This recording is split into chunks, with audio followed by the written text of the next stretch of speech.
Bonjour à tous, bienvenue au premier sommet francophone de la migraine. Je m'appelle Sébastien Borgna, je suis journaliste et je suis ravi d'animer cet événement organisé par la Voix des migraineux dont vous êtes la présidente. Bonjour Sabine. Bonjour Sébastien, bonjour à tous.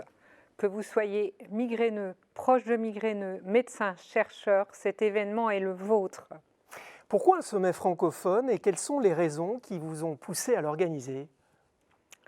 En premier lieu, parce que les migraineux francophones ont peu accès à des connaissances fiables en français, ce qui leur donne le sentiment d'être abandonnés de la médecine et de la recherche. La conséquence en est une grande méconnaissance et une grande stigmatisation des migraineux.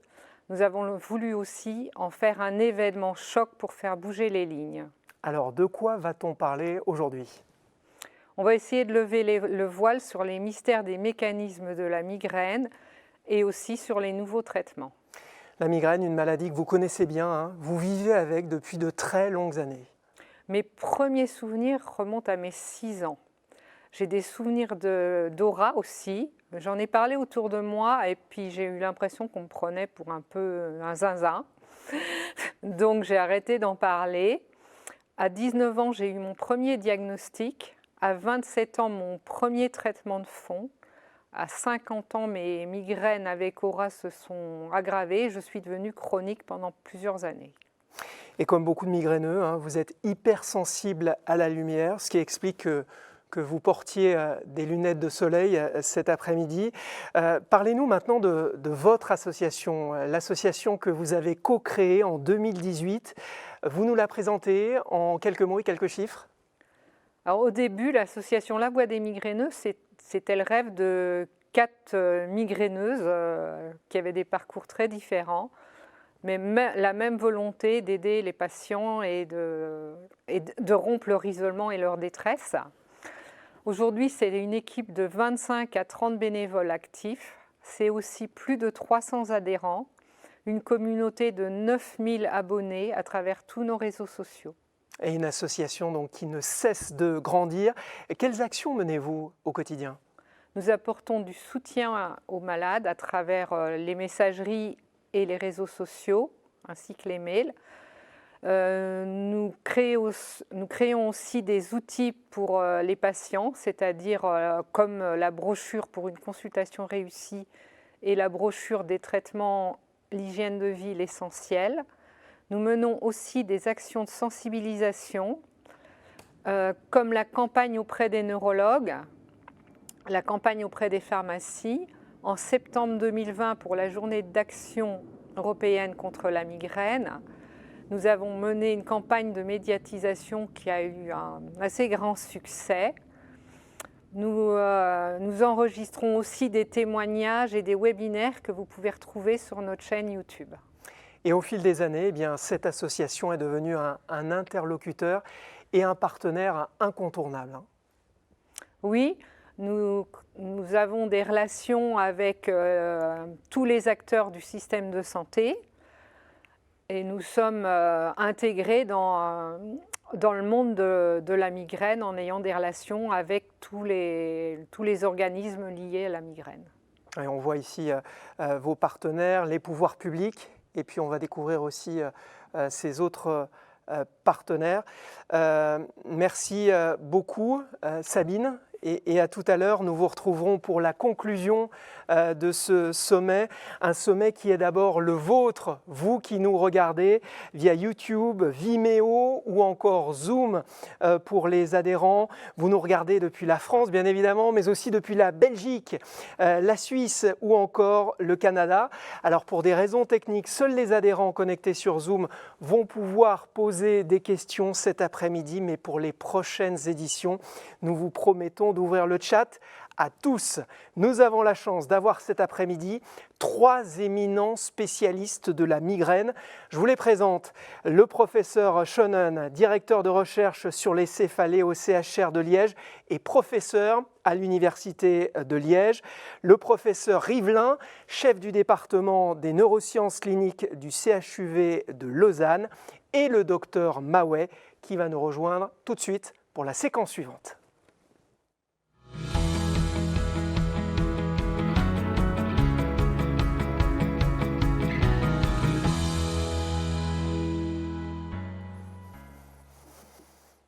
Bonjour, docteur Mahouet. Bonjour Sébastien, bonjour à tous.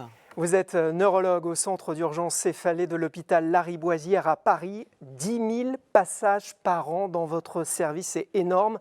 Pour commencer, je vous propose de réagir sur un certain nombre d'idées reçues sur la migraine. Et vous allez nous dire, pour chacune d'elles, si elles sont vraies ou fausses en quelques secondes. Et puis nous aurons tout le loisir ensuite d'approfondir la question tout au long de ce sommet. Est-ce que vous êtes prêts C'est parti. à jouer le jeu? C'est parti. La migraine, c'est une maladie de femme. Alors c'est vrai, mais ce n'est pas parce qu'elles elles ont joué avec des poupées ou parce qu'elles ont porté du rose, c'est pour des raisons hormonales. Et c'est vrai que c'est plus souvent les femmes que les hommes, même si les hommes peuvent être aussi atteints. La migraine, c'est juste un prétexte pour ne rien faire. Ah bah non, c'est vrai que moi je suis migraineux, je le sais. Parfois on a une crise de migraine, on aimerait sortir, on aimerait aller travailler, on aimerait voir ses amis, mais on est bloqué au lit, pas par volonté, mais par obligation. La migraine, c'est le stress.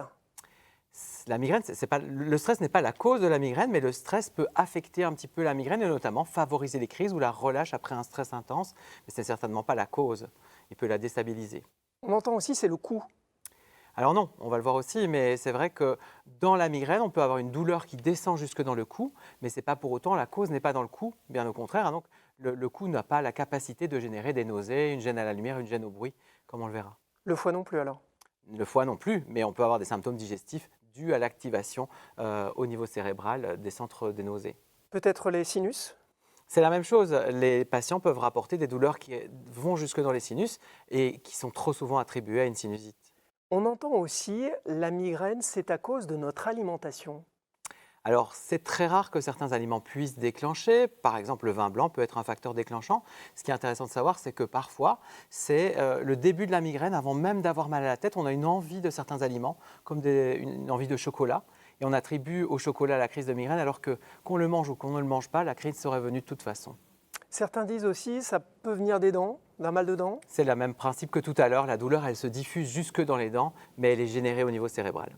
Merci déjà d'avoir battu en brèche ces idées reçues. Docteur, on va maintenant se concentrer sur la vérité. Au fond, c'est quoi une migraine et qu'est-ce qui la différencie des autres maux de tête? Alors j'ai pris quelques diapos et donc là c'est vrai que la migraine c'est un type de mal de tête parmi 200 autres. Et donc on peut avoir mal à la tête parce qu'on a une sinusite, parce qu'on a une gueule de bois, parce qu'on a une rupture d'anévrisme, il y a plein de causes et la migraine en est une parmi plein d'autres et c'est vrai qu'en français en particulier le terme migraine est utilisé à tort et à travers pour tout type de mal de tête alors qu'en réalité il s'agit d'une vraie maladie pour laquelle il y a des critères bien précis. Il y a des critères, il faut avoir eu au moins 5 crises d'une céphalée qui dure entre 4 et 72 heures, qui s'associe à des signes digestifs, des nausées ou des vomissements, ou bien à une gêne au bruit, une gêne à la lumière qui vous bloque dans votre lit. Et puis qu'il y a d'autres caractéristiques encore, parmi la moitié du crâne, mais ce n'est pas systématique, intense, modéré ou intense, majoré par l'effort et pulsatile. Et donc il y a des critères bien précis pour poser ce diagnostic. La migraine, c'est donc une maladie, pas un symptôme, on le répète. Que sait-on aujourd'hui des crises de migraine et quelles sont les différentes étapes? Il y en a 3 ou 4. C'est vrai, donc il y a les maux de tête, et j'ai même caractérisé céphalée plus parce qu'on verra, il y a d'autres trucs que les maux de tête, mais au-delà de ça, parfois, avant le mal de tête, on peut avoir des symptômes visuels, ce qu'on appelle l'aura, qui annonce l'apparition du mal de tête. On peut avoir même des prodromes, des symptômes qui sont présents alors qu'on n'a même pas encore mal à la tête, on a déjà des symptômes. Et puis, on n'a plus mal à la tête, mais on n'est toujours pas remis, on n'est toujours pas apte à avoir une vie totalement normale. On peut avoir ce qu'on appelle des postdromes. Donc 3 ou 4 phases selon les cas, les patients. Parlez-nous d'abord des prodromes. Quels sont les symptômes avant-coureurs d'une crise? C'est vrai, c'est des symptômes que les patients ressentent et ils se disent « Ah non, c'est parti, je suis sûr que je vais avoir une migraine » alors qu'ils n'ont pas encore mal à la tête.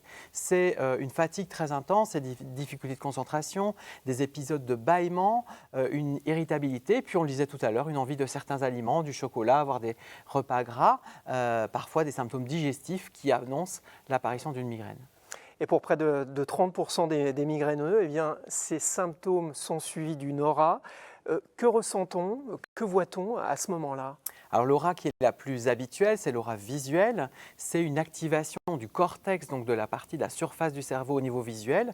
Et on peut voir ce que vous voyez ici, donc une image qui s'installe progressivement avec souvent un zigzag brillant, lumineux, qui s'installe et qui va progressivement réduire le champ visuel, au point que certains patients sont obligés de s'arrêter sur le bord de la route s'ils sont en train de conduire. Et puis voilà d'autres représentations avec certains ont une vision tubulaire, d'autres rapportent de voir la route comme en plein été. Et donc c'est extrêmement invalidant. À ce moment-là, le patient n'a pas mal à la tête et ça s'installe progressivement. Alors, il faut savoir que quand c'est répété, quand c'est venu plusieurs fois, on peut retenir le diagnostic de migraine s'il y a des critères bien précis, s'il y a l'installation progressive des phénomènes brillants, etc.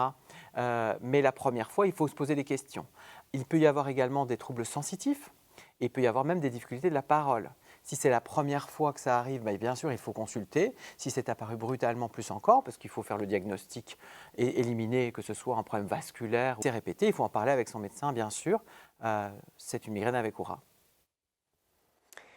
Il y a ensuite donc la céphalée plus, avec des Voilà. effets et des douleurs différents selon les malades. Donc oui, donc je l'ai appelé céphalée plus parce que ce n'est pas que mal à la tête. On a mal à la tête, mais en plus, on est bloqué dans son lit. Et donc, c'est une douleur qui est souvent hémicrânienne, comme le dit le nom avec son origine grecque, mais elle peut tout à fait être dans tout le crâne. Elle est majorée à l'effort physique. Les gens vous disent, mais même monter l'escalier, c'est un effort. Même prendre une douche, c'est un effort. Il peut y avoir, on en a parlé tout à l'heure, des douleurs dans les cervicales, des douleurs qui vont jusque dans la face, et c'est pour autant pas la cause. Et puis, souvent, les gens sont bloqués au lit avec une gêne au bruit, une gêne à la lumière, une gêne aux odeurs, même un parfum qu'on trouve habituellement agréable, on ne le supporte plus. Et puis, souvent, des nausées, des vomissements, on est au lit avec un seau au bord du lit. Voilà. Donc, extrêmement invalidant. Dernière phase, la sortie de crise, que l'on appelle les post-dromes, où l'on retrouve souvent les mêmes symptômes que les signes avant-coureurs, finalement. Oui, c'est ça, en fait. On n'a plus mal à la tête, mais on n'est pour autant pas opérationnel, pas à 100% de ses capacités en tout cas. On est fatigué, on est irritable, on a des difficultés pour se concentrer et on ne peut pas passer sa meilleure journée au niveau professionnel, familial, social. Donc on imagine bien que le caractère répété est usant. Plusieurs étapes donc, plusieurs formes de migraine aussi, épisodiques ou chroniques. Qu'est-ce qui les différencie et comment passe-t-on de l'une vers l'autre ?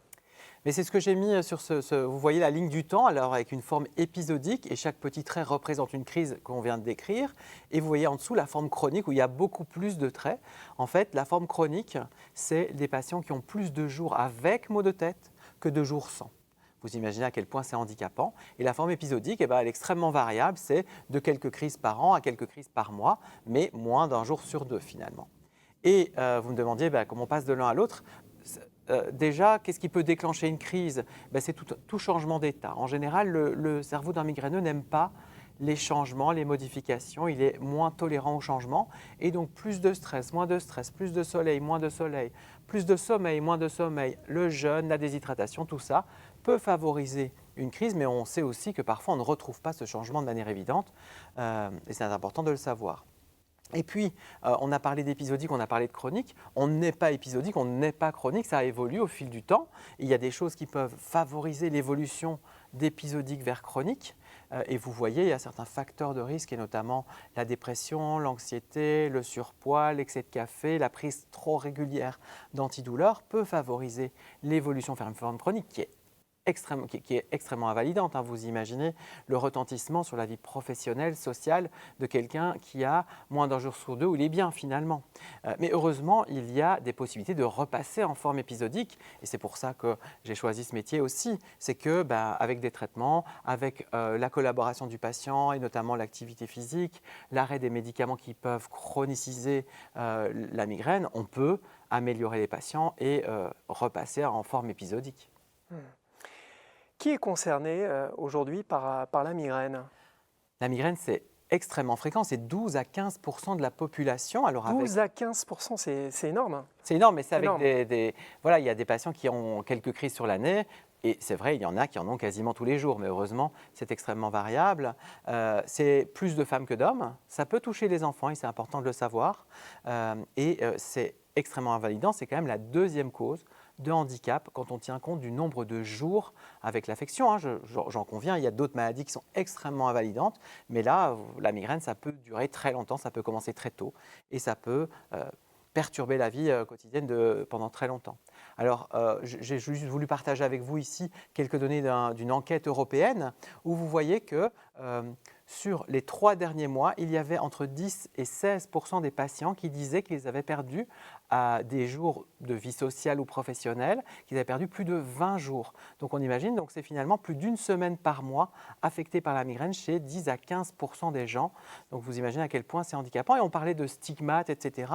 Vous voyez ici, je mets juste en avant ces données-ci. Donc, est-ce que vous évitez de dire aux personnes autour de vous que vous avez la migraine? Il y a quand même un patient sur 3 qui évite de le dire parce que c'est stigmatisant, parce qu'ils ont peur d'être incompris. C'est la même chose au travail. Il y en a 36% qui ne parlent pas de leur migraine au travail. Et pire encore, il y en a 10% qui n'osent pas en parler aisément avec leur conjoint. Et c'est tout l'intérêt de cette réunion pour que aussi les accompagnants, les aidants, les conjoints, les conjointes connaissent mieux cette maladie, la comprennent mieux et les collègues de travail aussi, bien sûr. Effectivement, vous le disiez, deuxième cause de handicap dans le monde, un handicap sur de très longues années, et vous vouliez partager avec nous 2 exemples très concrets. Voilà, et c'est des vrais exemples que j'ai vus dans le cadre de mon activité aux urgences. Donc un patient dont vous voyez le scanner ici, 37 ans, il vient aux urgences, alors aux urgences générales de notre hôpital. L'infirmière m'appelle en me disant, écoute, je pense qu'il a des migraines et il est un petit peu stone, je pense qu'il a pris un peu trop d'antidouleurs, un peu trop de tranquillisants. Donc par téléphone, j'accepte de voir le patient et clairement, il parle très mal le français, mais il m'explique clairement qu'il a mal à la tête alors qu'il n'a jamais eu mal à la tête de sa vie. Donc par définition, je peux déjà avec certitude être sûr qu'il n'a pas une migraine. On a parlé des critères tout à l'heure, c'est le caractère répété des épisodes de maux de tête qui permet d'évoquer le diagnostic. Ici, c'est la première fois qu'il a mal à la tête de sa vie, il n'a donc pas une migraine, donc je lui ai fait faire un scanner et même une IRM, et vous voyez encore mieux sur l'IRM, ce que vous voyez en beaucoup plus blanc, c'est une énorme tumeur, alors une tumeur bénigne, mais qui fait la taille plus gros qu'une orange. On imagine bien que ce patient il est extrêmement invalidé par cette tumeur qui a changé aussi son état d'éveil, qui a changé un peu son comportement, et ça lui fait très mal. Mais on le verra tout à l'heure, en termes d'impact sur la vie de tous les jours, c'est peut-être pas aussi horrible qu'on puisse l'imaginer. Et là, c'est un autre cas. C'est une patiente qui vient aux urgences. Elle a depuis plus de 10 ans des épisodes de maux de tête qui reviennent, qui sont toujours les mêmes. Elle est bloquée au lit avec des nausées, des vomissements pendant 2 ou 3 jours. Elle a vu différents spécialistes, différents médecins. Elle a vu dentiste, ORL, etc. On lui a parlé de migraine, mais elle n'a pas l'impression qu'il s'agit d'un diagnostic. Et elle vient aux urgences pour comprendre ce qu'elle a. Elle a déjà eu 2 IRM qui sont normales et en fait, on ne lui a jamais pris le temps de lui expliquer qu'elle avait bien une migraine et que la migraine, c'était une vraie maladie qui est extrêmement invalidante, même si elle ne se voit pas au scanner, si elle ne se voit pas à l'IRM, elle en souffre vraiment. Et quand on compare l'impact de ces 2 patients, le premier patient, vous voyez que sur la ligne du temps, il a énormément de traits qui traduisent des épisodes douloureux et c'est vrai que c'est très impactant. Il va avoir une chirurgie et c'est pas rien, une chirurgie cérébrale, mais après, ce patient, il est guéri. Il n'a plus du tout mal à la tête. Alors que la patiente dont on a parlé, eh bien, elle va avoir des crises répétées au fil des semaines, au fil des mois, au fil des années. Donc, on imagine bien un impact probablement plus notable chez elle que chez cet autre patient qui pourtant a une tumeur. Alors, heureusement, il y a des traitements, il y a des prises en charge qui permettent d'espacer les crises chez cette patiente et de faire qu'elle a des crises beaucoup moins souvent. Et puis, on l'espère, on travaille dessus en recherche d'essayer de les espacer au point qu'il n'y en ait plus du tout. Oui, des traitements qui ont un effet sur le seuil de déclenchement. Oui, alors là, j'ai pris un petit dessin pour essayer d'expliquer de manière plus simple le principe d'être migraineux, le principe du traitement. Donc finalement, on peut imaginer que tout le monde pourrait, si on stimule suffisamment le cerveau, un jour déclencher une crise et qu'être migraineux, c'est le caractère répété. Et donc, on peut imaginer que chez un non migraineux, par contre, si on accumule forte émotion, grasse matinée, décalage horaire, vin blanc, ça ne va pas atteindre le seuil à partir duquel le cerveau en a trop et déclenche une crise. Par contre, chez un migraineux, ce seuil est plus bas. Donc il faut moins de choses pour déclencher une crise. Vous ajoutez 3 facteurs ensemble et vous avez une crise. Eh bien, le principe d'un traitement de fond, c'est de remonter ce seuil. C'est de faire que, avec les mêmes facteurs, la crise ne va pas survenir. Et puis à d'autres circonstances, par exemple un patient qui n'est pas traité, qui n'a pas de suivi, qui n'a pas de traitement de fond et qui aurait une grave dépression, eh bien le seuil est encore plus bas et on imagine qu'il ne faut vraiment pas grand-chose. Je dis parfois aux patients, une mouche passe et vous avez une crise, ils me disent c'est exactement ça docteur. Dans certains cas, le seuil est vraiment au ras des pâquerettes et c'est là où on a besoin de traitement pour remonter ce seuil. Et il faut bien faire la distinction entre traitement de crise et traitement de fond. Exactement. Donc il y a ces deux types de traitements. Il y a le traitement de crise qui est un traitement qu'on prend lorsqu'on a une crise pour essayer de bloquer cette crise et de vivre une vie le plus normale possible dès après le début des symptômes. Et on a le traitement de fond qui est un traitement qu'on prend tous les jours ou tous les mois selon les types, en tout cas pour essayer d'espacer les crises, faire qu'elles viennent moins souvent chez les personnes qui sont particulièrement impactées par la migraine. Alors le traitement de crise, c'est pour tous les patients, c'est avant tout les anti-inflammatoires ou encore les triptans. Les triptans, c'est des traitements spécifiquement développés pour la migraine. Si un patient prend un triptan pour une douleur de genou, ça ne va pas l'aider. C'est vraiment des traitements qui agissent au niveau cérébral. Tous les migraineux ont entendu, mais tu as qu'à prendre un petit paracétamol, ça va suffire. Ouais. En général, sur une grosse crise de migraine, Ça marche pas du tout. c'est pas suffisamment efficace. Le secret, c'est de prendre le traitement très tôt. Je dis parfois aux patients que la migraine, c'est comme le feu. Il vaut mieux jeter un seau d'eau tout de suite, que d'attendre et de jeter un demi-verre d'eau, parce que ça, on ne va pas réussir à le contrôler. Avec une petite limite, c'est que prendre trop d'antidouleurs peut aggraver la migraine. Et donc, il faut faire très attention, plus encore avec les dérivés de la morphine et de la codéine. Et c'est là aussi où il faut avoir une aide médicale. Si on a des crises très fréquentes, il faut avoir un soutien médical pour avoir un traitement de fond, pour être amené à prendre moins de médicaments de crise pour justement pouvoir les réduire. Et le traitement de fond, c'est un traitement qu'on prend régulièrement pour essayer que les crises viennent moins souvent, moins intenses, qu'elles durent moins longtemps, qu'elles répondent mieux au traitement. La plupart, ils sont détournés de leur indication principale. C'est des traitements qui sont des antihypertenseurs, des antidépresseurs, des antiépileptiques qu'on donne à des gens qui ne sont ni épileptiques, ni hypertendus, ni déprimés. Mais on a démontré que ces médicaments, ils marchaient aussi dans la migraine. Ce n'est pas toujours satisfaisant, ça a parfois des effets secondaires. Heureusement, il y a des autres options, et notamment pour les patients qui ne répondent pas à ces traitements ou qui ont des effets secondaires notables. Très récemment, on a eu en France, et ça existe déjà dans les autres pays depuis très longtemps, la toxine botulinique de type A qui a eu l'AMM dans la migraine chronique, donc uniquement dans la forme où les gens ont plus de jours avec maux de tête que de jours sans. Et puis, on a, et ça c'est très nouveau aussi, les nouvelles molécules qui ciblent le CGRP, une molécule qui est impliquée dans véhiculer la douleur dans la migraine et qui sont les premiers traitements de fond spécifiques de la migraine. Et on en reparlera tout à l'heure, notamment avec le professeur Rivlin. Si vous avez des questions à poser au docteur Mahoué, n'hésitez pas, surtout si vous êtes sur Zoom, sur le chat. On va répondre dans un instant à vos questions. D'abord des questions très pratiques. Dans quelles circonstances doit-on consulter en urgence ?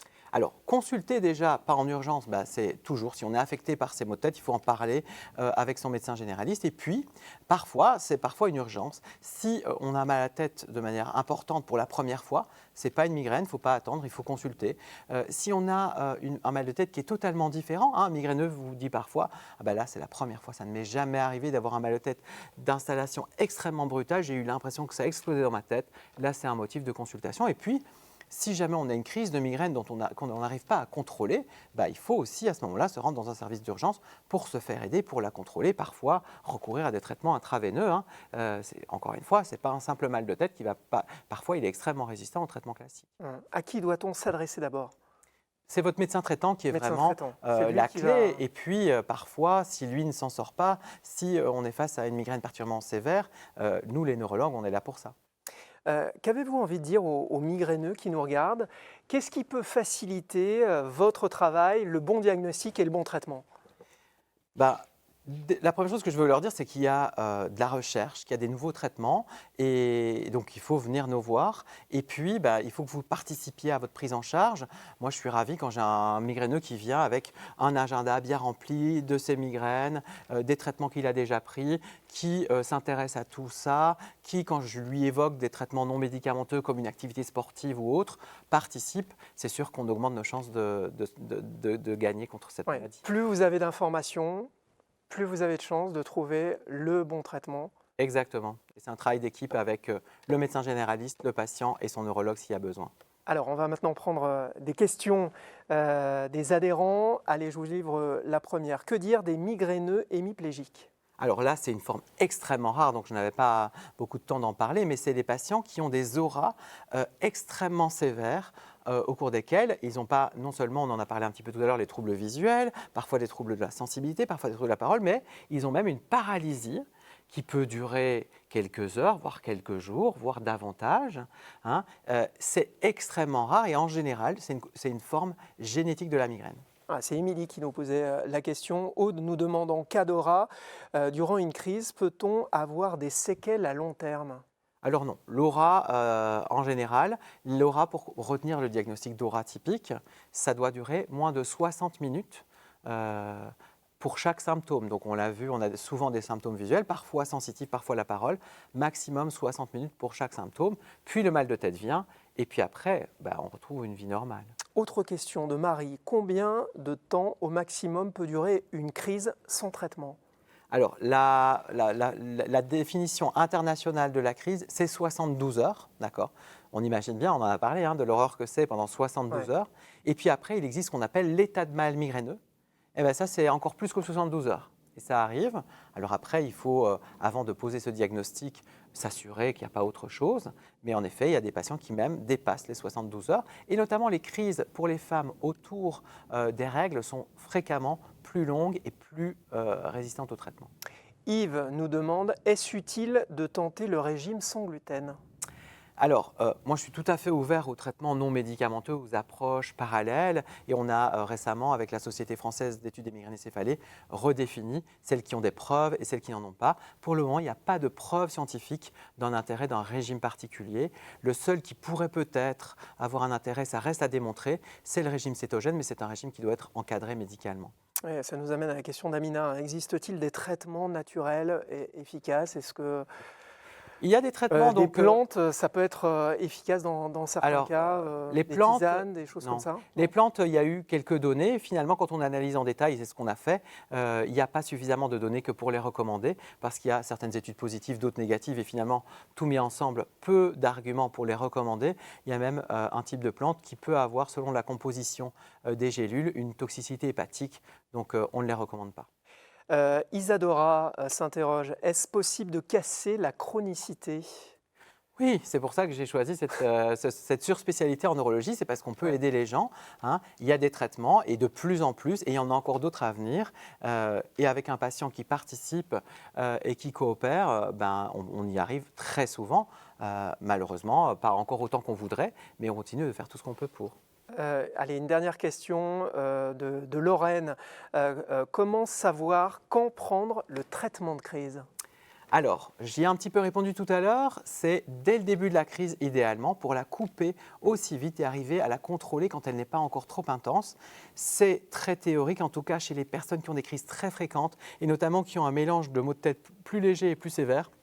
C'est parfois compliqué puisqu'on sait que si on prend très précocement et trop souvent les traitements de crise, à ce moment-là, on peut aggraver la maladie migraineuse par l'excès de prise d'antidouleur. Donc, dans ces cas-là, il faut vraiment avoir l'aide d'un médecin, un agenda électronique bien rempli pour essayer de traquer les crises et les meilleurs moyens de les contrôler. Merci, merci Dr Mahouet pour ces précisions très claires. Nous allons maintenant nous intéresser au mécanisme de la migraine et nous allons être en duplex avec le professeur Schoenen. Merci à vous.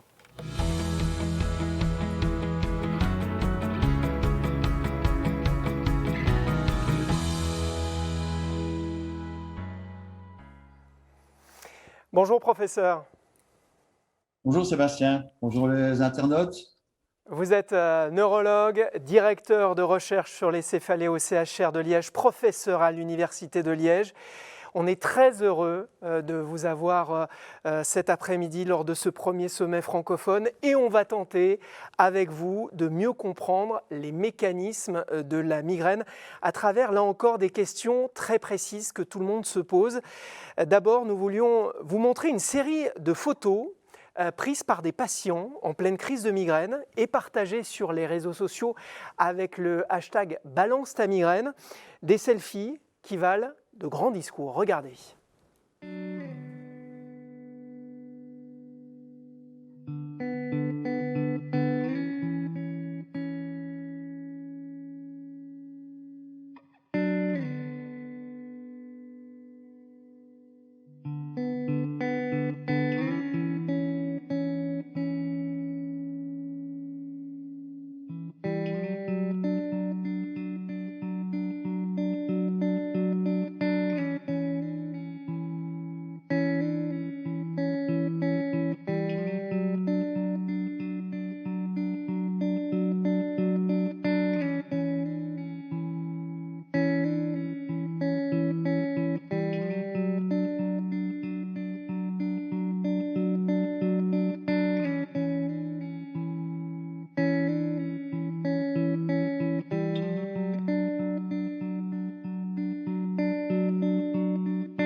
Ouais, des photos vraiment très parlantes. Merci d'ailleurs à toutes celles et à tous ceux qui ont participé à cette opération. Une réaction, professeur, à ces portraits, sans filtre? Bon, je pense que, comme vous le dites, les photos parlent d'elles-mêmes. On voit bien que la migraine est une maladie invalidante. Et quand on dit maladie invisible, j'utilise parfois le terme moi-même, c'est vrai qu'elle n'est pas visible en dehors des crises, mais pendant les crises, il suffit de regarder le malade et se rendre compte qu'il souffre réellement. Je souscris entièrement à ce type de campagne parce que je pense qu'il est temps que les migraineux se lèvent, se révoltent en quelque sorte contre la stigmatisation et qu'il faut changer les habitudes. Il y a une raison de justice sociale à s'occuper des migraineux. C'est la maladie neurologique la plus fréquente. C'est aussi une maladie invalidante et elle est traitable. Et donc, il n'est plus acceptable qu'on refuse des remboursements de médicaments innovants et onéreux à des patients migraineux alors qu'on les autorise sans problème dans d'autres maladies neurologiques et autres. Professeur, vous êtes l'un des plus grands spécialistes européens de la migraine. On va essayer de comprendre les mécanismes de cette maladie avec vous. Que se passe-t-il dans le cerveau avant, pendant et après une crise? Il y a des plus grands spécialistes que moi en France. Je ne les citerai pas ici, mais vous les connaissez bien. Alors, ce qui se passe pendant la crise de migraine, on le sait relativement bien. À cause d'un vaste mouvement de recherche qui a commencé il y a près de 20 ans, et notamment par l'imagerie médicale. Pendant la phase des prodromes, il y a une activation dans l'hypothalamus, qui est le centre de contrôle de notre vie autonome. Pendant l'aura, il y a une activité que vous voyez là dans l'aire visuelle du cerveau qui s'appelle la dépression corticale envahissante. Et la douleur de la migraine est générée dans le système qu'on appelle trigéminovasculaire dans les méninges et vraisemblablement favorisé par un dysfonctionnement de certains centres de contrôle de la douleur qui sont dans le tronc cérébral. C'est la tache rouge que vous voyez là-bas sur le PET scan. Cette douleur, qu'est-ce qui la provoque? Mais comme je l'ai dit, le cerveau, c'est un viscère. Il est innervé par ses méninges, ses enveloppes. Et vous voyez ici en rouge les terminaisons nerveuses qui entourent les vaisseaux, qui sont dans les méninges et qui envoient un message douloureux vers les centres nerveux. Mais là arrivent au même endroit que vous voyez, qui s'appelle le noyau spinal du trijumeau, des informations qui viennent de la surface du corps, de la surface du front et de la surface de la nuque, ce qui explique que la douleur est référée vers la nuque et vers le front. Et quand ce message douloureux monte vers le cerveau, vous voyez là les flèches qui montent, et dans le cerveau, nous avons tous une carte somatotopique du corps. Les viscères dans cette carte sont représentés de façon très minime. C'est la petite flèche que vous voyez là en dessous, y compris les méninges. Par contre, la surface du corps est largement représentée. Vous voyez la surface de la face là au-dessus, qui est très grande. Et donc, le cerveau qui reçoit l'information qui est véhiculée par la même voie que vous voyez là et qui passe à travers le thalamus, l'interprète comme venant en fait de la surface de la tête, c'est-à-dire du front et de la nuque, ce qui explique que les migraineux localisent leur douleur à cet endroit-là. Deux choses en plus que vous voyez là, il y a dans cette voie des collatérales, des petites flèches qui vont vers la gauche, vers le noyau du vomissement, qui explique pourquoi il y a des troubles digestifs, nausées et vomissements éventuellement pendant la crise, et aussi vers le noyau lacrymal, celui qui innerve notre glande lacrymale, ce qui explique pourquoi certains migraineux, 30% en fait, ont pendant la crise de migraine un larmoiement au niveau de l'œil, du côté de la douleur, un œil qui devient rouge. Vous aviez un autre visuel à nous montrer sur la douleur, professeur? Oui, je vous ai montré dans la diapositive précédente le système trigéminovasculaire. Vous avez vu là le CGRP, le fameux CGRP, qui est le neuropeptide lié au gène de la calcitonine, qui est un neuropeptide transmetteur qui se trouve dans ces terminaisons-là et qui joue un rôle crucial dans la phase douloureuse de la migraine. On a pu démontrer ça, comme vous le voyez ici sur la droite. Vous avez les colonnes bleues qui indiquent la libération de CGRP dans le sang pendant une crise de migraine. Elle est énorme. Comme vous le voyez là, on a ensuite pris le CGRP, on l'a injecté en intraveineux à des patients migraineux et ça déclenche une crise chez les migraineux, mais pas chez les sujets normaux. En plus, on sait que les triptans qui diminuent la sécrétion de CGRP au niveau de ces terminaisons nerveuses abrège la crise de migraine et traite la crise de migraine. Et finalement, on a développé, et ça c'est l'aboutissement final, si vous voulez, de ce mouvement de recherche sur le CGRP qui dure depuis des années, on a développé des médicaments qui agissent sur les récepteurs du CGRP et sur le CGRP et qui bloquent les crises de migraine. Et on va en reparler, je pense. Vous me disiez en préparant ce sommet, et le docteur Mahouet l'évoquait aussi, que tout le monde peut au moins une fois dans sa vie faire une crise de migraine.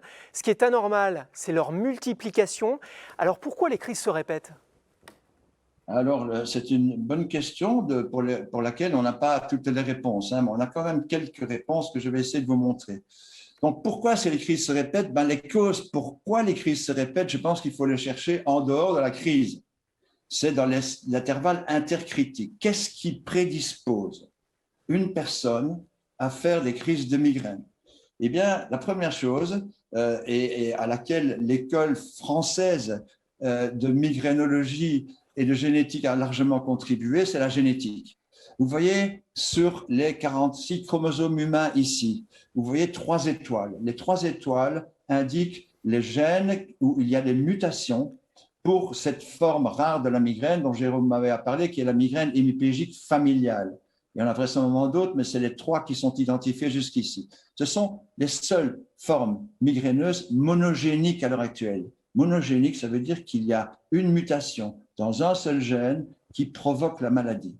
Tous les autres traits blancs que vous voyez sur les chromosomes sont des marqueurs sur les chromosomes qui sont retrouvés plus souvent chez les migraineux et qui contribuent à un faible pourcentage à la prédisposition migraineuse. Il y en a pratiquement 70 ou même plus qui sont identifiés à ce stade, et il y en a vraisemblablement plus. Pour pouvoir devenir migraineux, il faut un ensemble de ces particularités génétiques qui, vous l'imaginez facilement, varient d'un migraineux à l'autre pour développer la maladie. Et que font ces gènes, ces prédispositions génétiques? Eh bien, ce patrimoine génétique détermine le seuil migraineux dont Jérôme Mahouet a parlé. Si vous êtes en dessous, vous n'avez pas de crise de migraine, vous êtes heureux. Si vous êtes sur le seuil, vous avez des crises. Si vous êtes très au-dessus du seuil, vous avez des crises fréquentes et vous devenez migraineux chronique. Les traitements, les différents facteurs aggravants de la migraine abaissent le seuil, et des migraineux qui ne l'étaient pas jusque-là le deviennent ou en ont plus. Les traitements préventifs, comme l'a montré Jérôme Mahouet, tendent à augmenter le seuil pour que les migraineux restent en dessous et n'aient plus de crise. Alors, ce seuil migraineux, par quoi se reflète-t-il dans le cerveau des migraineux? Bien, les gènes migraineux, comme vous voyez là en dessous, ont plusieurs fonctions qu'on a pu déterminer. Il y a notamment des gènes qui influencent l'excitabilité du cerveau. Il y a des gènes qui influencent le métabolisme cérébral. Il y en a d'autres qui interviennent dans l'inflammation et même dans le contrôle vasculaire et la sensibilité aux œstrogènes. Alors, ce que je vais vous montrer, c'est la particularité du cerveau des migraineux en ce qui concerne les stimulations extérieures. Regardez ceci. Si vous regardez la croix au milieu et vous avez le damier qui bouge, dans votre cortex visuel, à l'arrière du cerveau, vous générez une activité électrique qu'on appelle le potentiel évoqué visuel. Ça, c'est un sujet simple. Vous voyez les traces rouges. Vous voyez 600 stimulations réparties sur 6 blocs de sang. Chez le sujet normal, vous avez une réponse qui est ample au numéro 1 et qui diminue nettement au numéro 6, sans arrêt de la stimulation. À la 600e stimulation, la réponse a diminué parce que le cerveau se désintéresse de cette stimulation qui n'apporte rien pour lui. Chez le migraineux, c'est l'inverse. Regardez à droite, les traces noires, vous avez une première réponse qui est relativement plus petite ou de la même taille que chez le sujet sain, mais quand vous répétez les stimulations, à la fin, vous avez toujours une réponse qui est au moins aussi grande, si pas plus grande que la première. Ce qui veut dire que le cerveau du migraineux ne sait pas se reposer, il ne sait pas se désintéresser des stimulations extérieures. Ici, vous avez la vision, mais c'est la même chose pour le bruit, c'est la même chose pour la douleur, c'est la même chose pour le tact ou pour les odeurs. Donc, le cerveau du migraineux ne sait pas s'habituer. Ça, c'est la première particularité du cerveau du migraineux, et ça, c'est entre les crises, je vous le rappelle. La deuxième particularité, également vraisemblablement d'origine génétique, c'est que dans le cerveau du migraineux, et d'ailleurs aussi en partie dans les muscles, il y a une diminution de la fabrication d'ATP, qui est fabriquée par les mitochondries que vous voyez sur la droite. C'est le carburant de la cellule, le carburant du neurone. Chez les migraineux, il est diminué de 15 à 20% entre les crises, ce qui veut dire que le migraineux a une réserve énergétique moindre, alors que son cerveau, je vous le rappelle, travaille relativement plus. Et cela, on peut le montrer. Ceci est une étude que nous avons faite chez nous. Nous avons comparé sur la gauche la réserve énergétique dans les aires visuelles du cerveau d'un sujet, notamment sa captation de sucre, alors qu'ici, sur l'abscisse, vous avez l'activité électrique générée dans les aires visuelles par la stimulation lumineuse. Et ce que vous voyez, les triangles rouges, ce sont les migraineux, ils sont tous pratiquement à droite de la diagonale, et ce qui veut dire qu'ils ont une réserve énergétique diminuée par rapport à une activité cérébrale qui est exagérée, alors que les sujets normaux qui n'ont pas de migraine, les cercles bleus sont à gauche de la diagonale et ils ont une activité électrique normale générée par la stimulation visuelle, alors avec une réserve énergétique qui est également normale. Ce qui m'amène souvent à comparer le cerveau des migraineux à une automobile. C'est ce que j'appelle la métaphore de l'automobile pour expliquer ce qui se passe dans leur cerveau aux patients. Les patients ont un gros moteur et ils ont un petit réservoir de carburant et il est relativement facile de comprendre que dans certaines circonstances où le cerveau travaille trop, où n'a pas pu récupérer, où il y a une diminution des réserves, une mauvaise alimentation ou un mauvais sommeil, eh bien, ça peut créer un déséquilibre qui peut être potentiellement dangereux pour le cerveau et qui amène le cerveau, certaines structures dans le cerveau. On sait qu'il y a des neurones qui sont sensibles à ces variations métaboliques, notamment dans le tronc cérébral, eh bien, qui peut les amener à déclencher un signal d'alarme qui active le système trigéminovasculaire dans les méninges et crée une douleur. Et la douleur, primitivement, où qu'elle soit, est un phénomène protecteur. Donc le migraineux, qu'est-ce qu'il fait? Il se couche, il se retire, il récupère en quelque sorte. Et par la suite, son déséquilibre métabolique peut se rétablir.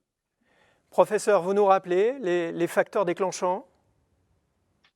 Oui, les facteurs déclenchants, Jérôme, on a déjà cité quelques-uns. Comme il l'a très, très justement rappelé, il faut généralement une accumulation de plusieurs facteurs déclenchants. Vous avez ici toute une série, cela va de la prise d'alcool, entre parenthèses, c'est le vin blanc en France et c'est le vin rouge en Belgique, je ne sais pas très bien pourquoi, jusqu'aux facteurs hormonaux, aux jeûnes, aux troubles du sommeil. Si le seuil migraineux est haut, eh bien, il faut plusieurs facteurs pour que les crises se déclenchent. Par exemple, la prise d'un verre de vin en période menstruelle peut déclencher une crise de migraine, alors que la prise de 3 verres ou de 4 verres de vin en dehors de la période menstruelle ne fait rien. Ça, c'est une première chose. Les facteurs aggravants?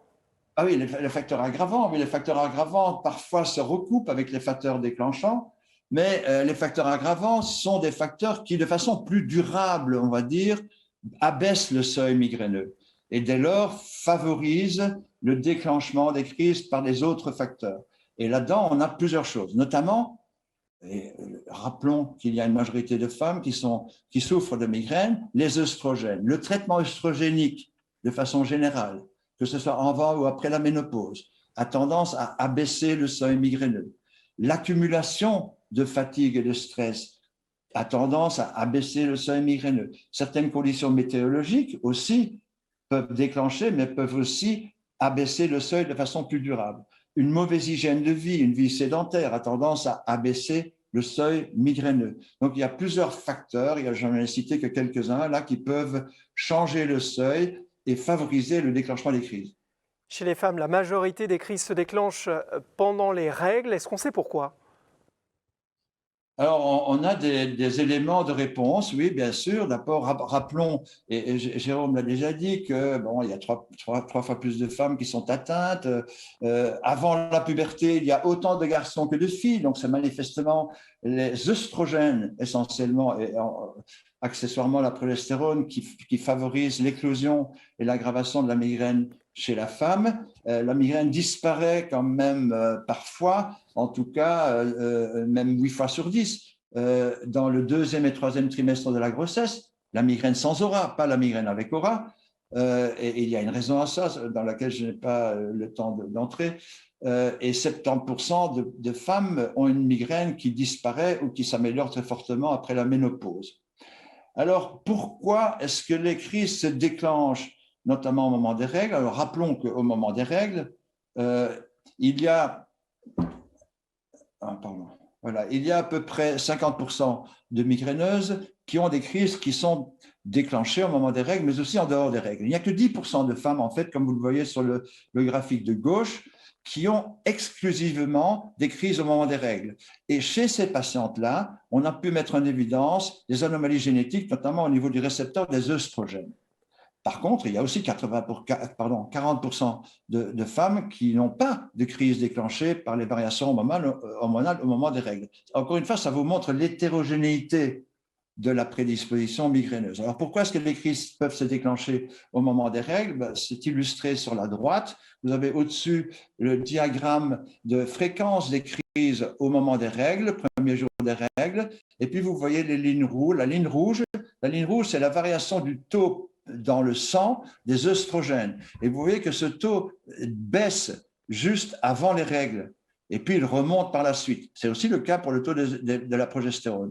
Donc, on pensait, en voyant cette corrélation, que les œstrogènes, c'est la chute des œstrogènes dans le sang qui déclenche la crise des règles. Et ça, c'est en fait confirmé par cette expérience-là, qui date déjà d'il y a quelques années, faite par Sommerville, qui a montré qu'en injectant des œstrogènes juste avant les règles, donc en prolongeant, si vous voulez, le taux plasmatique d'œstrogène, eh bien, vous décalez la crise de migraine de plusieurs jours.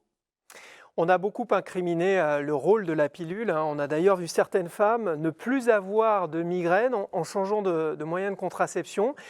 Qu'en est-il précisément, professeur? Écoutez, le rôle de la pilule de la migraine est un rôle complexe. Je ne voudrais pas prendre position, sauf pour certains aspects, parce que je constate dans ma pratique que certaines femmes, on peut approximativement dire qu'un tiers des femmes sont aggravées par la pilule œstroprogestative classique. Un tiers des femmes n'ont pas d'influence de la pilule sur leur migraine, et un tiers de femmes sont même, ou peut-être un peu moins, sont même parfois améliorées. Ceci dit, ce sont les recommandations que vous voyez sur la diapositive d'un consortium de neurologues et de gynécologues, Fédération européenne des céphalées et Société européenne de la contraception. Et leurs recommandations sont les suivantes. La pilule classique, qui contient des œstrogènes et de la progestérone, n'est a priori pas une bonne indication de contraception chez une migraineuse, quel que soit le type de migraine qu'elle est. Maintenant, chez les femmes qui ont une migraine sans aura, il n'y a aucun problème à la prescrire. Par contre, dans la migraine avec aura, elle est contre-indiquée. Et je vais vous montrer dans une des diapositives suivantes pourquoi. Même chose chez les patientes migraineuses qui ont d'autres facteurs de risque vasculaire, hypertension, diabète, hypercholestérolémie, tabagisme. La pilule œstroprogestative n'est pas indiquée. L'anneau vaginal reste discuté. Il n'y a pas beaucoup d'études, en fait. Jusqu'ici, on l'autorise. On considère qu'elle peut être autorisée dans la migraine sans aura, en tout cas. Par contre, la pilule qui ne contient que de la progestérone, il y a plusieurs types de progestérone, pas d'œstrogène, c'est celle-là qui est recommandée dans la migraine avec aura, mais aussi dans la migraine où les crises périmenstruelles prédominent et où il faut supprimer les variations hormonales. Donc, ces pilules-là, on peut les prendre en continu, ce qui supprime en principe les règles, mais aussi les variations hormonales. Même chose pour une migraine qui apparaît ou qui s'aggrave, par exemple, sous une pilule classique. Dans ces conditions-là, il faut passer à la monoprogestative. Maintenant, pourquoi est-ce que la pilule œstroprogestative est a priori contre-indiquée dans la migraine avec aura? Eh bien, c'est parce que différentes études épidémiologiques, notamment faites en partie par des collègues français, montrent que dans la migraine avec aura, le risque de faire une thrombose cérébrale est doublé chez les femmes en dessous de 50 ans. Et vous avez donc 4 femmes supplémentaires sur 100 000 par an qui font une thrombose cérébrale. Si vous ajoutez la pilule classique œstroprogestative à la migraine avec aura, vous avez 12 femmes supplémentaires sur 100 000 par an qui vont faire une thrombose cérébrale, un accident cérébrovasculaire. Et si la patiente en plus fume, l'association migraine avec aura, pilule et cigarette, vous avez 68 femmes pour 100 000 par an en plus de la prévalence normale, on va dire entre guillemets normale, qui vont faire un accident cérébrovasculaire cérébral chez les femmes en dessous de 50 ans. Il faut savoir que la migraine avec aura est le facteur de risque prédominant d'accident cérébrovasculaire ischémique. Professeur, on va prendre maintenant les questions du public. N'hésitez pas, si vous nous regardez sur Zoom, à alimenter le chat par vos réactions et vos questions. Allez, je vous livre la question de Karine. Est-ce que des méthodes type sophrologie ou méditation peuvent aider ?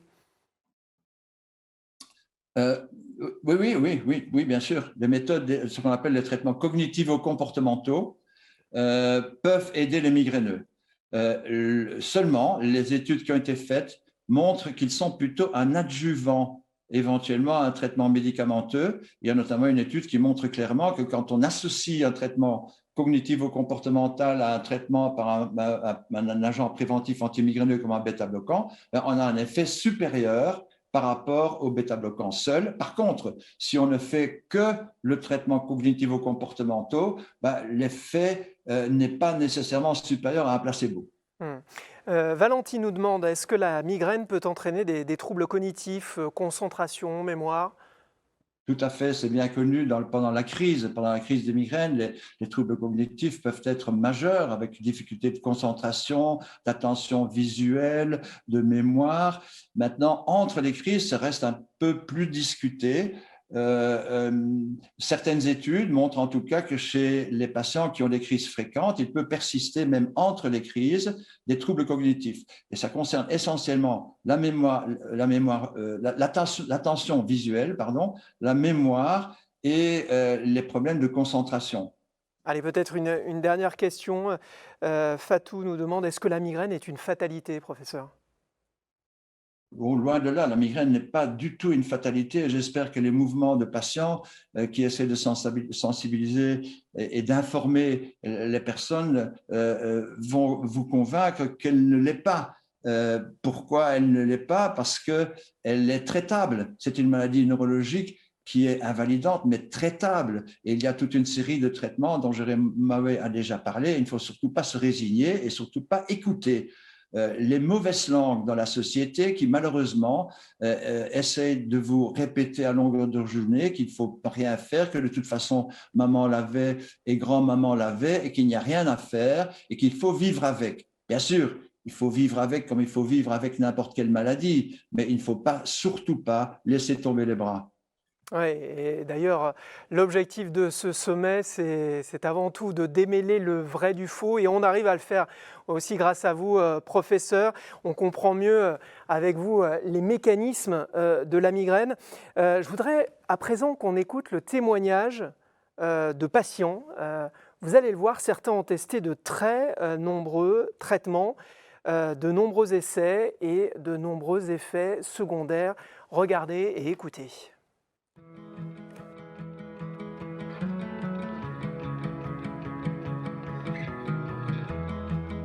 D'un traitement de crise, j'attends qu'il me soulage vite. Ce que j'attends d'un traitement de fond, c'est de ne plus avoir de crise. D'avoir moins de crise, ou plus du tout. On devient vite modeste. Une petite amélioration, c'est bon à prendre. Hein. C'est qu'en fait, ça diminue mon invalidité, mais sans effet secondaire.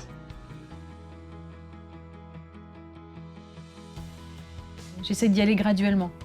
Je prends du moins fort au plus fort pour essayer d'éviter les choses fortes parce que des choses fortes vous mettent un peu la tête à l'ouest. J'ai eu plein d'anti-inflammatoires, du kétoprophène non prolongé, à libération non continue. Vu que j'ai trop de crises, je garde plutôt les triptans pour les crises très fortes. Le détriptan, un petit comprimé et c'est terminé. On est parti sur un triptan qui est orodispersible, qui m'a donné énormément de nausées et de vomissements. Donc je suis passée sur un autre triptan qui est par voie nasale. Après les crises, les triptans, ça dégomme quand même. Et alors on est contente d'être soulagée, de ne plus être en douleur aiguë, mais je sais que derrière, c'est pas fini. Les bêta-bloquants, l'anocertone, des antiépileptiques régulateurs d'humeur, des faits un peu antidépresseurs et myorelaxants. Il y a eu pour certains, sur 1 mois ou 2, on a gagné quelques crises et au bout de quelques mois de traitement, hop, la fréquence est revenue comme avant, il n'y avait plus d'efficacité. J'en ai essayé plusieurs qui arrivent à limiter le nombre de crises un peu. 2 ans, au bout de 2 ans, il faut changer, ça marche plus. Aucun traitement de fond ne m'aide plus, donc je les ai arrêtés. De l'amitriptyline. Donc en fait, c'est le premier traitement que j'ai eu et qui a fait du bien à mes migraines. 2 fois moins de crises sévères, intenses, sous bêta-bloquant.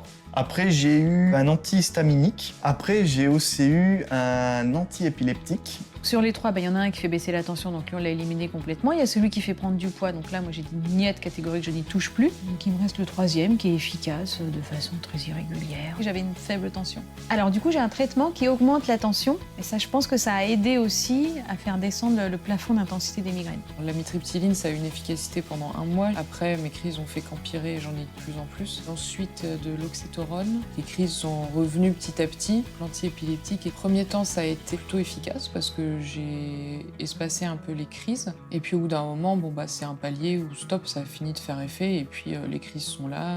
Finalement, il y avait un bénéfice qui était pas très palpable. Du gynergène caféiné aussi. Et ce gynergène me rendait malade au point qu'il m'est arrivé de me dire que j'allais m'évanouir. Un dérivé de l'ergot de seigle. Ça a comme effet secondaire le syndrome de Raynaud. Par contre, le bêta-bloquant, je suis randonneuse en montagne. Je monte les pentes, le frein à main serré. Les antiépileptiques, où il m'est arrivé d'être dépressive et d'être encore plus mal avec ce traitement de fond. Il y en a un, j'ai pris 7 mois de diarrhée, un des traitements de fond qui m'avait un peu comme sédatée, en fait, je me sentais assommée. J'étais arrivée à ce stade d'avoir des idées de passage à l'acte suicidaire, tellement la douleur était forte, il n'y avait plus d'espoir. J'étais moralement, psychologiquement épuisée, fatiguée. Et j'avais constamment, sous ce médicament-là, constamment envie de manger. Et puis donc j'ai grossi avec tout ce que ça a comme conséquence sur le regard que vous portez sur vous-même, votre image qui se dégrade. En premier lieu, je dirais la somnolence qui entraîne parfois la confusion et puis surtout les prises de poids. Et c'est à peu près tout ce qui s'est passé. Déjà, quand tu te sens pas bien parce que tu es fatigué tous les jours, que tu as du mal à faire les choses, si en plus physiquement tu te reconnais pas et que tu as du mal à accepter ton corps, ça commence à faire beaucoup. Ils sont à 3. L'amitriptyline. Je suis devenu accro. J'ai dû faire une désintox et j'ai pris du poids. Ça impacte énormément le moral. J'ai tendance à être assez sensible à la lumière. Et avec l'antiépileptique, ça atteignait des proportions invalidantes à un point ridicule. C'est-à-dire que vraiment, j'étais ébloui par tout ça. Et les bêta-bloquants, c'est les pires, je pense. Pendant une période, on avait dû m'en mettre tellement que j'étais tout le temps essoufflé. En fait, je me suis rendu compte que ça aggravait mes hallucinations pendant les crises. Je suis revenu à l'antihistaminique, j'ai pris 5 kilos. Ça me donne faim, mais tout le temps. Je voyais que j'avais faim tout le temps, et j'avais l'impression que si je mangeais pas, j'allais tomber, et je montais sur la balance, et je voyais le poids qui montait à vue d'œil, et je regardais mon carnet de crises, et je me vois désespérée, et voir que j'ai toujours autant de crises et que c'est toujours aussi violent en termes d'intensité. C'est l'amitriptyline que j'ai pris pendant 5 mois et demi, qui m'a mis dans un état complètement léthargique. Je faisais les choses de manière robotique, je ressentais plus grand-chose. Chaque action m'essoufflait et c'était vraiment compliqué d'exister. Aussi, ça m'a fait prendre beaucoup de poids, je dirais entre 8 et 10 kilos.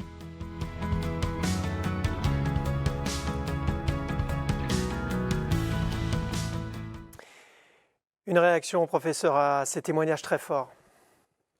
Oui, en effet, je pense que c'est une illustration, une démonstration tout à fait illustrative d'abord des effets secondaires, des traitements médicamenteux, mais aussi du caractère individuel de la réaction des patients à certains traitements. Vous avez bien entendu que certains traitements marchent chez certains patients, ont des effets secondaires chez les uns, mais pas chez les autres.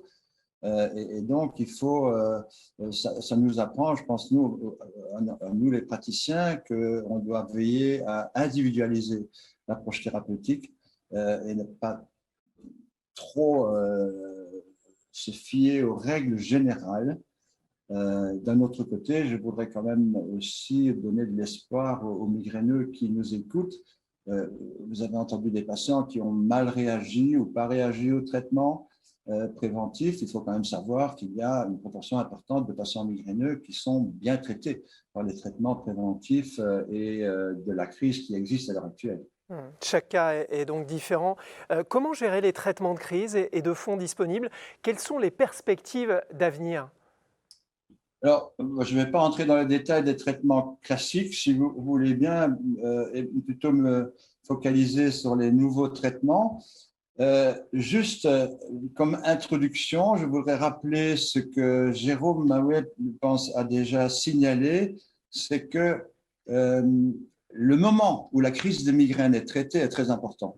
Il faut inciter les patients, comme il l'a dit, à se traiter le plus rapidement possible. Il y a même certains traitements qu'on peut faire au niveau des prodromes de la migraine, c'est-à-dire parfois la veille, quand on a une fringale pour le chocolat, par exemple, qui est en fait le prodrome de la crise de migraine.